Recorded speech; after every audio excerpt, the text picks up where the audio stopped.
Hello everyone and welcome to our final sort of breakout session of the day. Today we are joined by, and we welcome back, Neil Beck from National Start. Neil's joined us on several sessions over the last few days, and I do recommend that you, if you get an opportunity, to go back and rewatch them.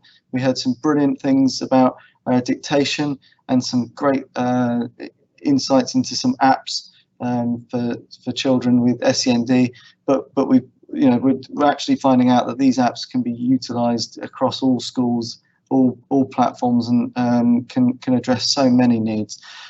Today, Neil's going to be speaking to us all about technology access for SEND when studying from home. So really looking forward to this one, and hopefully Neil can give us some more inspiration like he has done in the last few sessions. If you've got any questions throughout, please do ask them in the Q&A section, which is available, and we'll address them at the end. But without further ado, let's introduce Neil back. Welcome back, Neil. Thank you very much. It's been fantastic. It's been really good, and just happy to share so much with people and hear the feedback. So yeah, anyone listening today, just if there's any questions, feel free to ask them as we go along, or keep them for the end. We're going to try and cover a lot in this session. Don't worry if you don't get all of it. We'll share the slides. The important thing really today is just to kind of know what's out there, what things to consider, and we're all learning together. Today we're going to cover some different hardware, some different software, different settings, different information. We're going to talk about the people side of things. We're going to look at a little bit of accessible resources, talk about the factors to consider, different tools we can use, accessing printed materials, iPad and Android apps, mental health and planning tools, and some additional resources. And I think we all might need to lie down after all this, so let's give it a go. Just to set expectations, for both this session and for distance teaching, I think is really important. We don't have all the answers, and we can be quite humble with this and be open to learning and trying things. And in the same way we expect our students to try new things every day and make mistakes, correct it, and work through it, we need to have exactly that same attitude.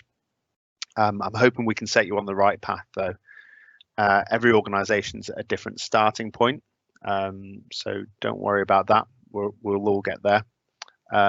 There's no perfect answer, just better solutions. So there'll always be a trade-off with the different platforms, and the platforms are changing by the week. I had a 2-week holiday off a little while back, and by the time I came back, I had to completely update all my knowledge on the different platforms because so many different things change. So whenever I talk about things, I'm very careful to kind of put in the small print of this is the last I heard. And yeah, ultimately we all know if we focus on the learner's needs, everything else will fall into place. We've got a few kind of guides at the start here just on keeping staff and students safe. I'm not going to go through all of them because they are the kind of thing that you can refer back to. These are there to keep you safe, and they're there to keep the students safe. Also in the comments, I've left a link to this so you can have a text version as well. So that's accessible for you. But yeah, just any kind of sessions that you have have in advance. There's some discussion as to whether a one-to-one activities should happen. I know a lot of organisations are saying that they will always have another member of staff, or that it'll always be recorded. There's lots of things about kind of agreeing who's going to be present, about what kind of expectations you have for appropriate location and dress, and just making sure that you still apply those safeguarding kind of training that you've had before. Just takes a little bit of extra thinking to apply it in a new setting. Yeah, just thinking about treating it as a normal face-to-face meeting as much as possible. So still remaining professional, turning your phone to silent, being professional and courteous. It's a lot about reminding learners that the calls might be recorded as well. That's about kind of storing and where this is stored, and that's worth working through with your IT team. And recording any live classes, so that if any issues were to arise, the video can be reviewed. And I know that's what we're going to try and do with these webinars as well. Live classes should be kept to a reasonable length of time. I think with the levels of concentration and with how exhausting it can be, I really think kind of shorter is better. Kind of lots of shorter sessions sometimes work better with these kind of things, and will make it easier for the family to kind of work around this. Check what you can see when you first log in, as this is what others will see. I always get kind of a shortcut of a camera app and load that up beforehand before I even go into the room, just to kind of make doubly sure. I'm very paranoid about that. And yeah, muting your microphone when you're not needing to talk. And we've all come unstuck kind of muting when we shouldn't, and vice versa. And all of this kind of research is kind of linked to, and there are further guides from TES and NSPCC, so those are really worth doing. I just wanted to kind of go through that first because there is some risk involved with any work that we do, and just wanted to get that done first. So getting stuck in, what do learners need? Most likely when we're talking about access, it will be a mixture of hardware and software. So hardware, you'll be looking at different laptops, joysticks, mice, keyboards. A common one is learners just set up just with a laptop. And I'm being such a hypocrite because I'm working directly from a laptop right now. And if you look at where I'm looking at my laptop right now, my eye level, I'm having to bend my head forward and look down at the screen. And my hand position, I'm having to lean further forward to reach the keys. So a really, a very cheap little kind of stand, or if you don't have a stand, just having some books to put the laptop on, and then a separate keyboard and mouse. This will improve energy levels, it'll improve concentration, and it'll make sure we don't all have stiff necks at the end of the day. So yeah, just little things like that can really help your learners. Software, if it's software that they've had from the college, get in touch with the software providers and kind of just check compatibility, look at free trials and alternatives where possible. It depends on what your kind of system is, but with many schools and colleges, what we have is a learner profile for the people that we're working with. This is really useful as it talks about what equipment they need and what software they need, and can be seen at a glance. So on the left hand side there, we've got an example of a communication kind of setup that we had for a particular learner, and it just lays out exactly what they need. So these kind of guides are very useful for parents working at home to understand what learners need. There are lots of different things you can do with settings in Windows or Apple products or whatever else you're using that involve text size, sticky keys, which isn't just where you spill your food on the keyboard, it's where you tap Shift 5 times, and then from then on, you don't have to hold Shift, Control or Alt and press it with a button. You can just tap them and it will log it on or off. You can also set programs to auto run, which removes some of the barriers for lots of learners. So the tools they need are right there, right from the start. Looking at accessible logins, which can be anything from facial recognition logins to just changing and simplifying passwords, and Zoom tools as well. The most common one that I love to tell people, and I experiment with almost any different window that I'm in, is holding the control key and then using the mouse wheel. It's one of those silly little things that I tell people, and so many people go, oh, wow, yeah, that was so helpful. So try that on web calls, try that in a browser window, try that in a Word document, try that in your emails. And just remember to roll it back afterwards so you don't end up with super zoomed in things. So yeah, have a try of that when you have chance, and let me know if that works for you. And then of course, with all those different things, the hardware, the software, the settings, the information is going into that kind of passport or profile we talked about. Information is only powerful for us if we can share it. So having these kind of profiles shared means that everyone can help that learner to access what they need to access.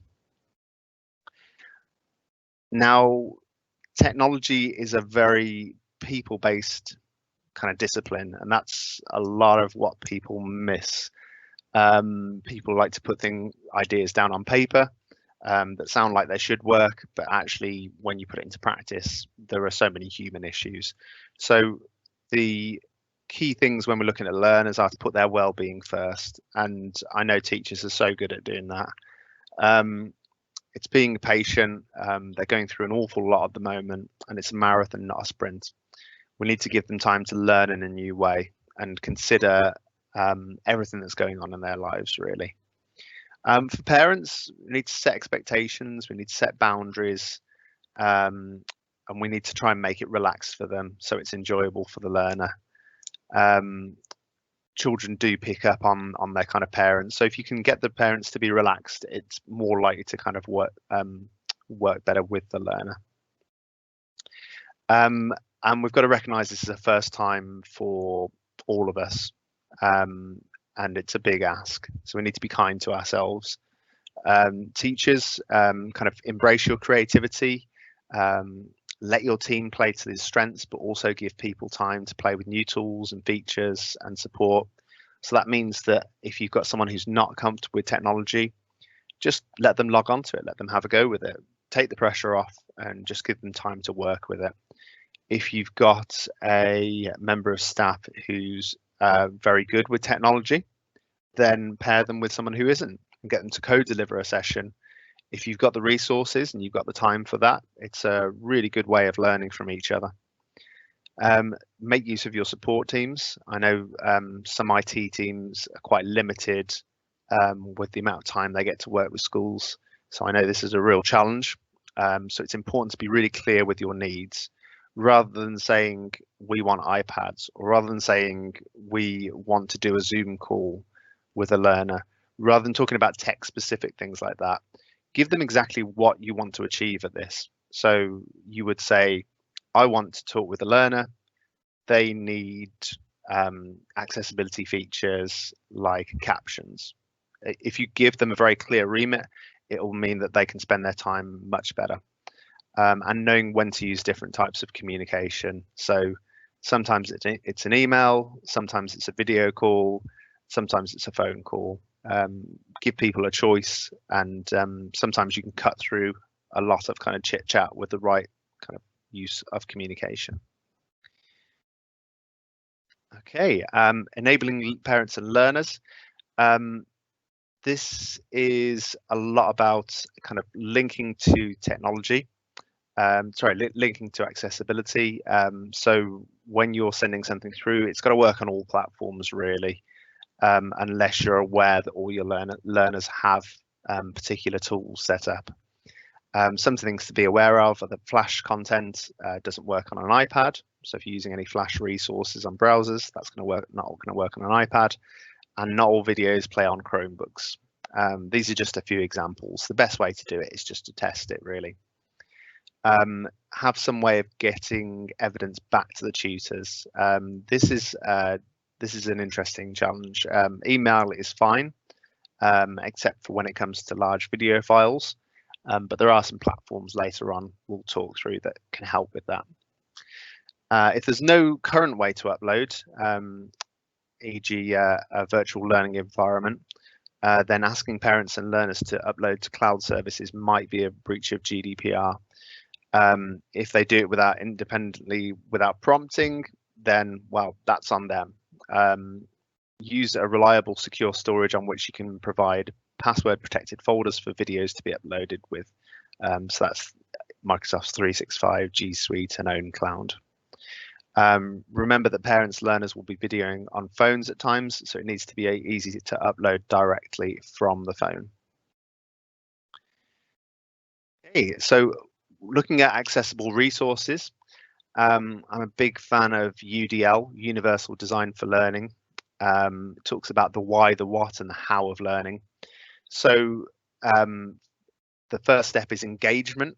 So is the platform that you're providing engaging to learners? Is it going to draw them in? Is it going to make them want to do the activity?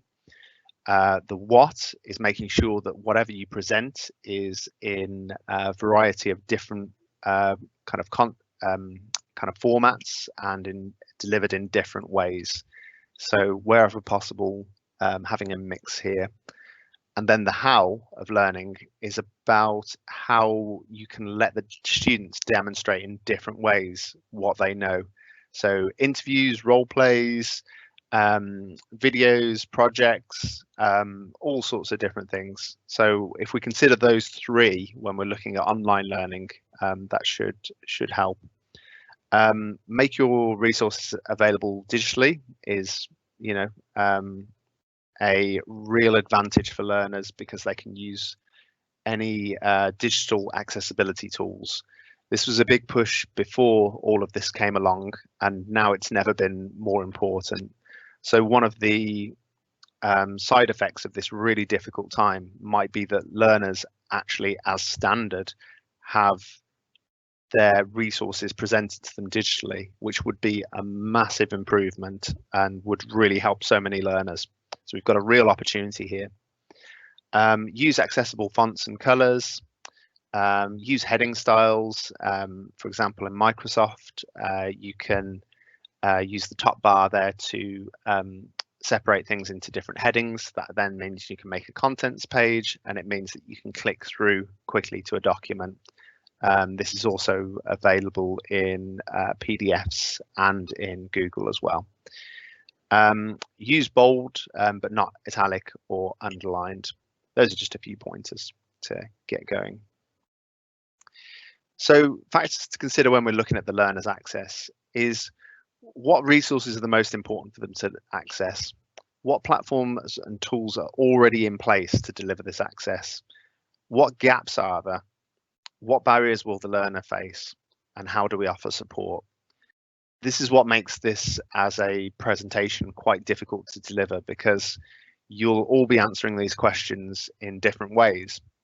So what will be the right answer for one organization might not be the right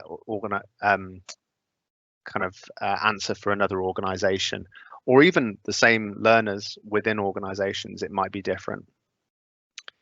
When we are talking about kind of digital access, there are three main tools that I'd say you're looking for in most platforms. So dictation, and we did a session earlier on that. That's using your voice to speak with, or sometimes also to control the computer with your voice. Text to speech is when you're having text read out from a digital document or a physical document using a tool. And prediction is when you're typing a letter and it predicts the next letter, or you're typing some letters and it predicts the next words. Those are, I suppose, the bread and butter really of kind of core digital tools. If you get those three things in place, you're well on your way to improving accessibility. Just some examples of some of these. Text Help Read and Write is one. They have a complete toolbar with lots of different tools for learners, including the prediction and the screen reader. They have a Chrome extension as well.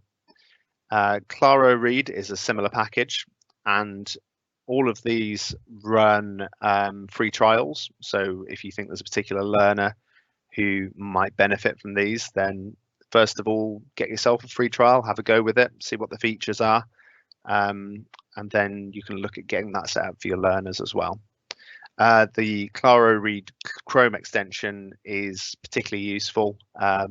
You can follow that link and then get a screen reader and prediction set up on your browser.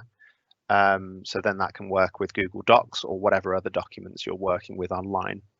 So that's a really useful little tool and free as well. Other core digital tools. Now, I know we've had some talks on Office 365, so I'm not going to go too much through this, but the real game changer is Immersive Reader in Office 365.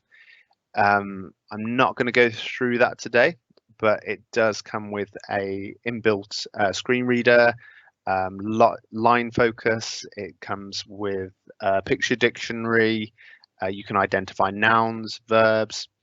Let me know if you haven't caught anything from that, and David and I will make sure that you get some links on it, because it's a real game changer in Office 365 and is built into so many of their tools within that package.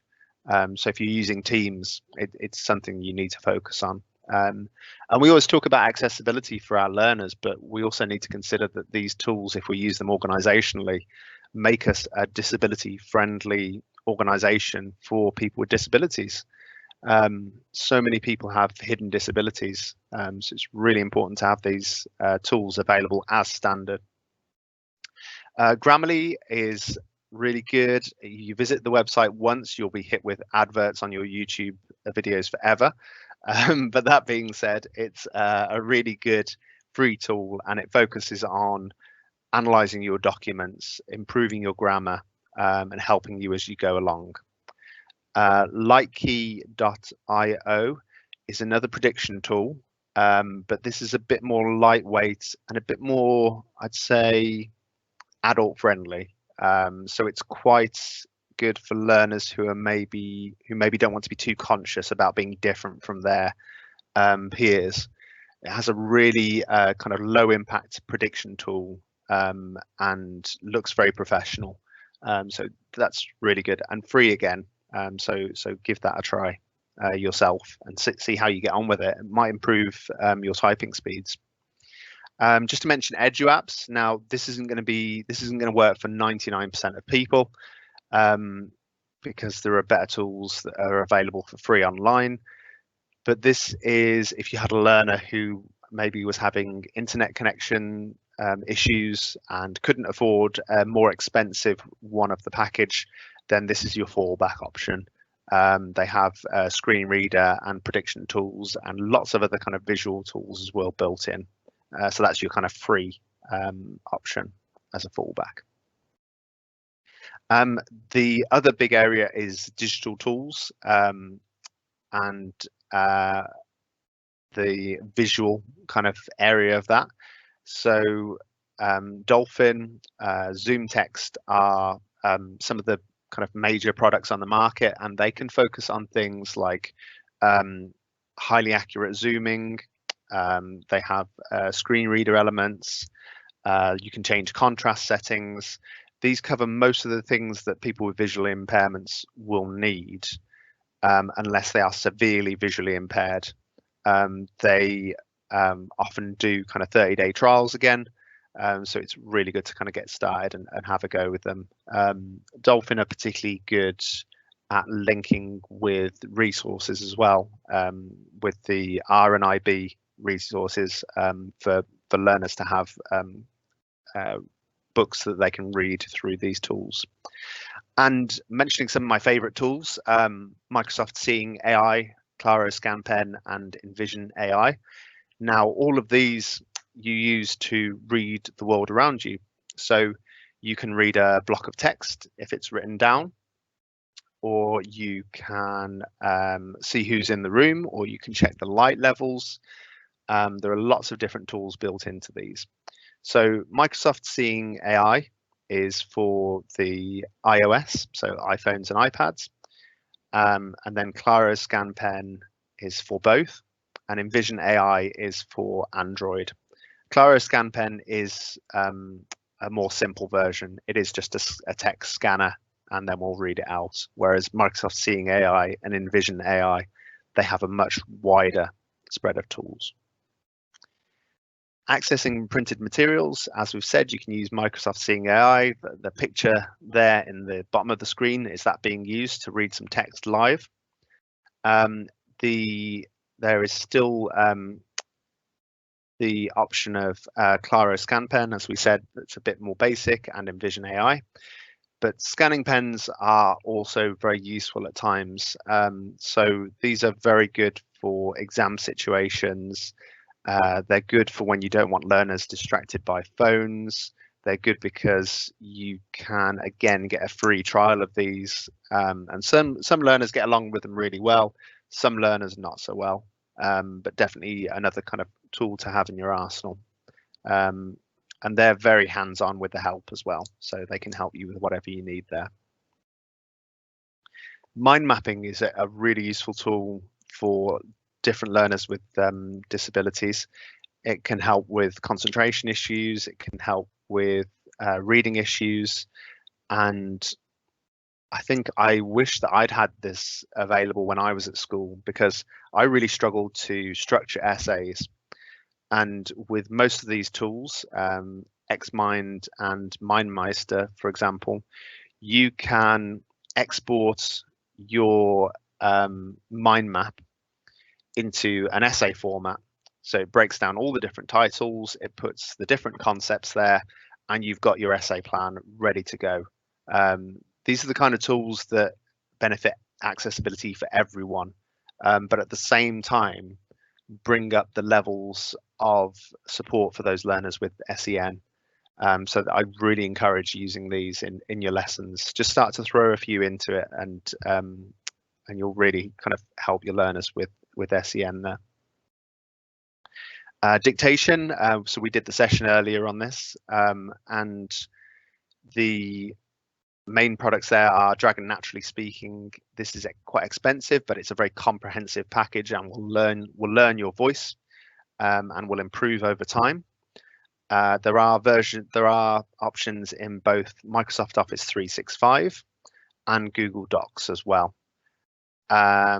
With Otter, it's a free tool that you can you can use dictation, and then it will store this and transcribe it so that you have searchable tags. So if I've had a meeting weeks ago and I've used key terms, then I can look back and find those terms. Imagine learners who are struggling to remember what they did last week being able to just go back and have a look at what they did. It's a really good review tool, and can really help quite a few. If you're interested in dictation and think you'd like to learn more, again, message us and let us know, and I'm sure we can kind of set something up so that we get you those resources. For online practice, a really useful model is the ESS model.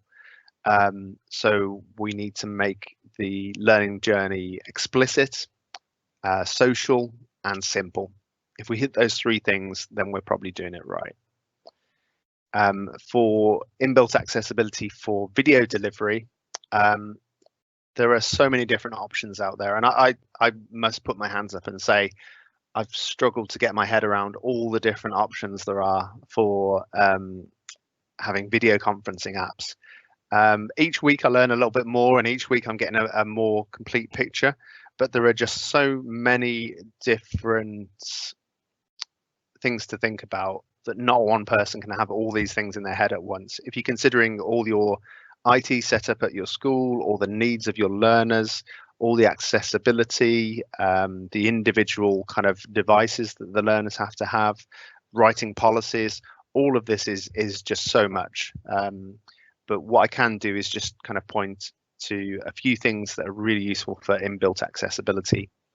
So captioning, as we can see in the picture there, is really useful, especially if that enables you to record a transcript. Then that's a really good function. Recording is good, means you can watch it back as many times as you want, and it means that if students have any medical issues or other kind of social issues, they can watch it at their leisure. Subtitles are also really useful. Text to speech, speech to text, we've kind of covered those previously. A clear layout is really useful, and a variety of visual options. So just seeing if when you use that control and mouse wheel, can you zoom in? Are there options for people with visual impairments? And there's just a link down there that's quite useful. It goes through some of the best video conferencing apps and software for accessibility if you'd like to know more. Microsoft Teams, as I said, I'm not going to go through loads of it, but I have put a few useful resources there. There's a guide that they've put together for choosing tech that's useful even if you're not going to use Microsoft Teams. It takes you through a good process of how to consider what platform to use. Obviously very Microsoft centric, so take it with a pinch of salt. There are a collection of short guides there and a getting started one pager. I love one pagers, so I hope that helps you too. Similar for Google. This is another core delivery platform. They've got some information specifically on working from home. They've got some useful tips. They've got a course that can guide you through these things. From my point of view, which is generally the kind of accessibility and SEN side of things, I love browser extensions. There are the extensions like earlier, like Claro and Read and Write, that can build in really useful tools there, but also worth considering things like Screencastify, Ziteboard, and Share to Classroom as kind of sharing tools. There are also lots of things around visual tools as add-ons as well as extensions. I'm not going to go through loads on this, but there are a massive range of apps out there for iPad and Android. And often the problem is working out what the best one is for your particular needs. So Call Scotland have very kindly put together some free resources online. These are app wheels, so they'll talk about the different type of features that each app has, and then they'll be able to point you as to which ones would be useful within that. It's an interactive PDF, meaning you can just click on the link and it'll take you through to where the app is. So those are really useful. Also really good for displays and having things up and around to make people aware that these things are out there. Some other tools. There's a really useful site here around evidence-based edtech. So I'm just going to change my screen share a second, if you just bear with me. Okay, so this is a site called EdTech Impact. I was really impressed with this because it starts to look at what's missing really in the world of EdTech, which is what proof is there that these things work? How do we know over one person trying to sell a product or one person recommending a product over another? So they have over 1,000 independent reviews of UK technology products. They've got a really clear, simple interface. You can narrow things down along the side. So if I want some that require parental supervision, or I want downloadable to mobile, we can look at the free access as well. And then for each product, so let's choose a good one. So say we'd heard Educake was the best thing ever. Then we could go onto this website, have a look at it, and check out the data from different reviews. We can review we can have a look at these, we can review them, we can see what school they're from, and it's just starting to build up an evidence base that is sorely missing within the world of EdTech.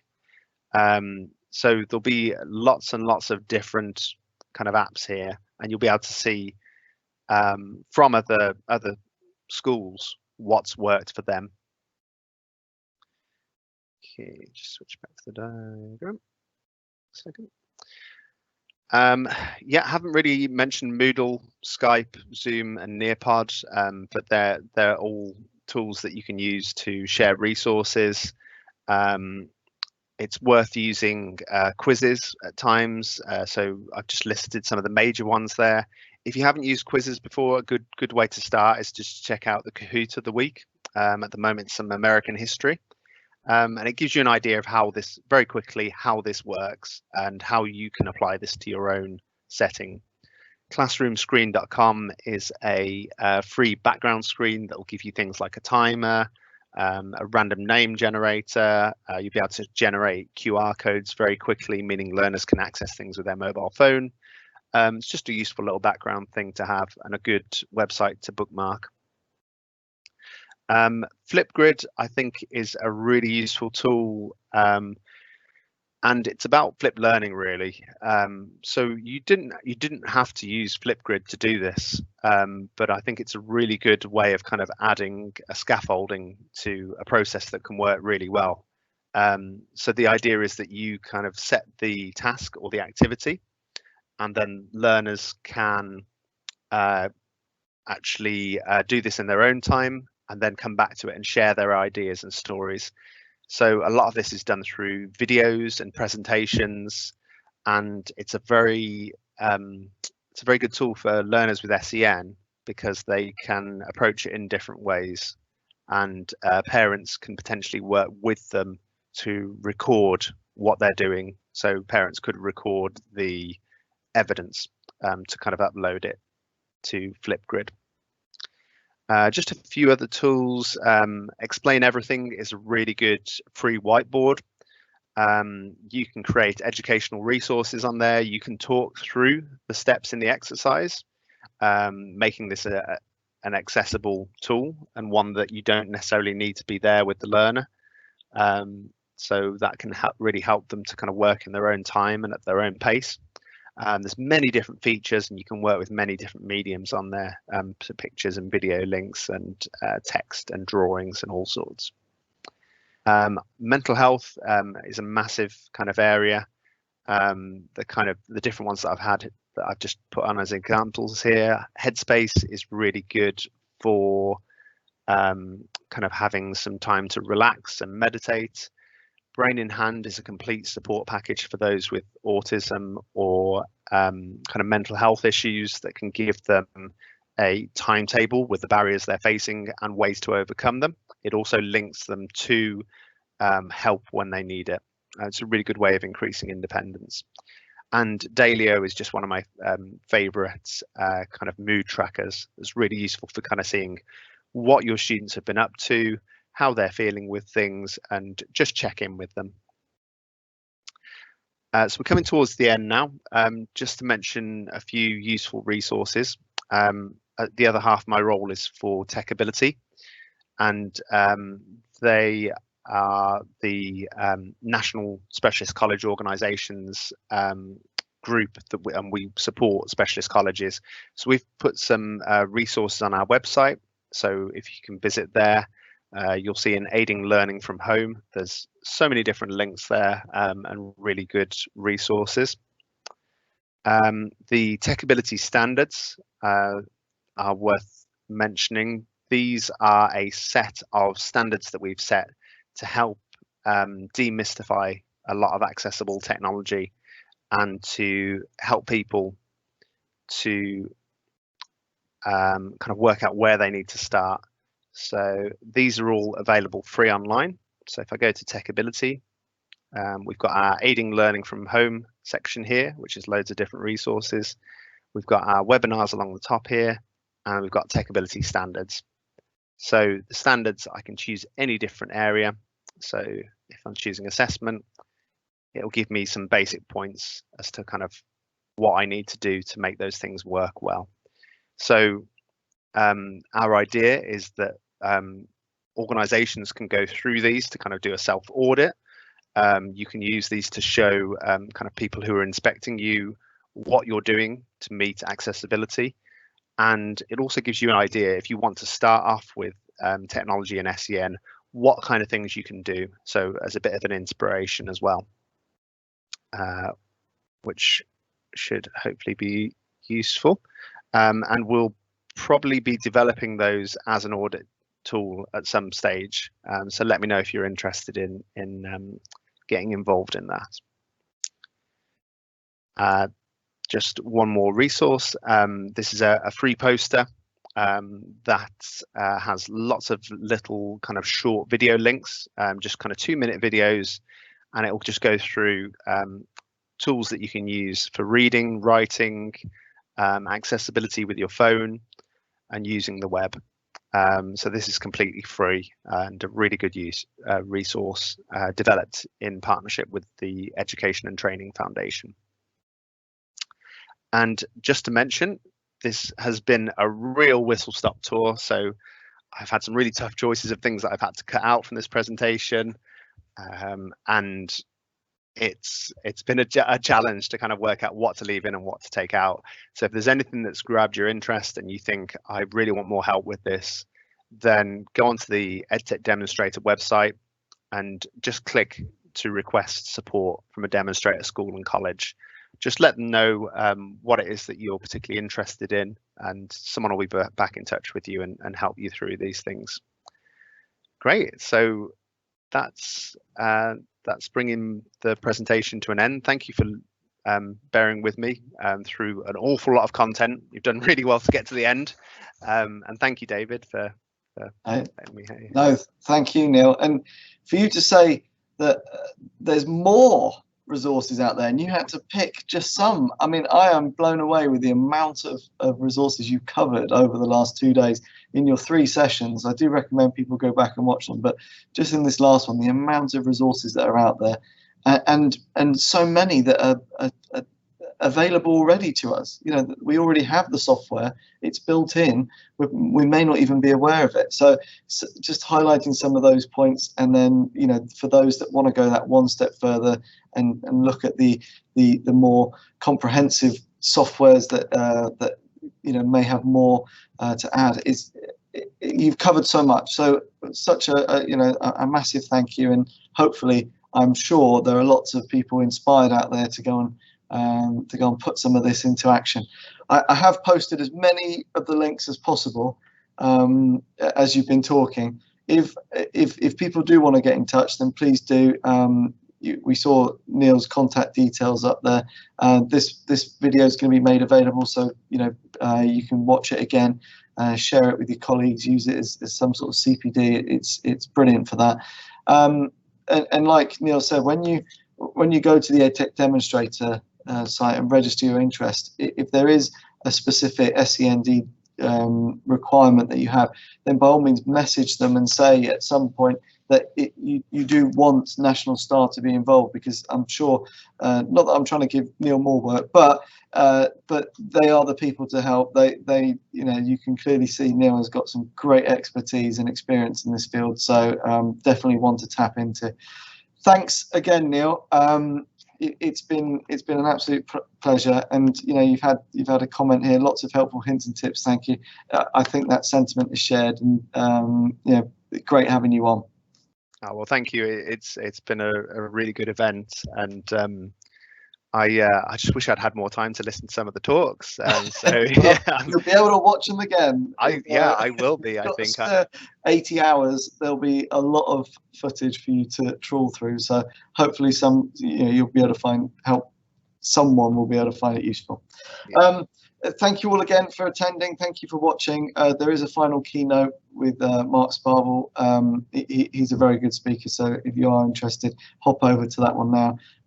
But once again, thank you, Neil, and see you all later. Thank you. Thank you, David. Thank you, everyone. Bye now.